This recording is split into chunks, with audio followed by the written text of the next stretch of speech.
大家好，我係陸信班嘅劉子樂。我今日會為大家介紹一個我設計嘅簡單機械裝置。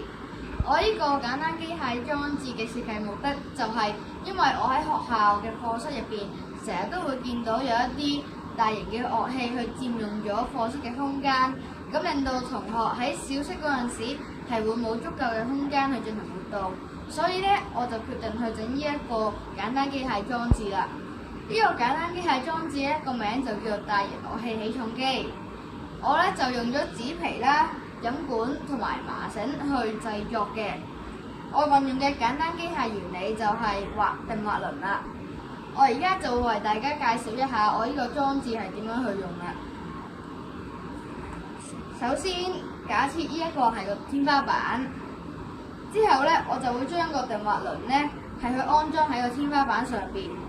之後，如果個樂器擺咗喺上邊嗰陣時，啲樂器擺咗地面嗰度。而家當我要升起佢嗰陣時咧，就會拉呢條繩啦。